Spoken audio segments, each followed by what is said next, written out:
Hi everybody, welcome to Leon's Chainsaw Parts and Repair. Tonight we're taking a look at Gary's super easy automatic that he sent in to have it gone through, get it running right. You can see I've got her torn apart. I wanted to get a good idea of what all it's going to need. I did have it running, wouldn't idle down properly. The idle speed was always excessive.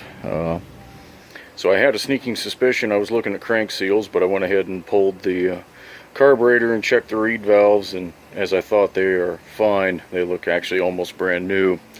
Usually when you've got a chipped, broken, or defective reed valve, she'll rev out real good, but then you get to a certain point on the throttle and it will just die. It loses the vacuum signal to the carb, and that's definitely not what this one was doing.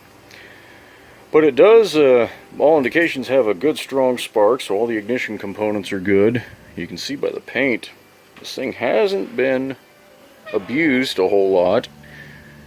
I went ahead and popped the muffler cover off just to make sure, and as you can see, that piston looks phenomenally good. I know the light's not the best, but it looks great.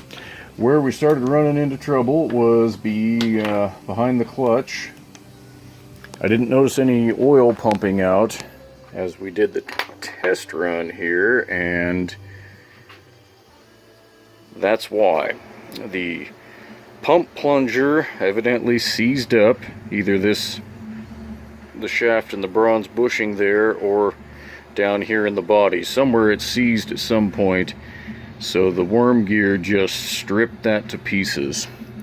So it'll be a pump and likely a worm gear, because that doesn't, come on, that doesn't look all that hot there either.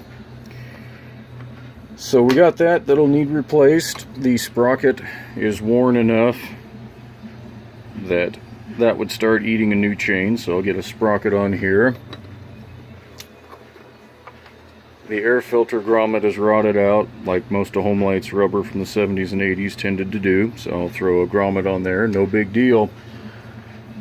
Somebody has already put in a new fuel hose and fuel filter, so really everything's fairly sound on the saw. Just a few details here that I'll get worked up, and hopefully, Gary, I'll be able to give you an update and get the saw back to you soon.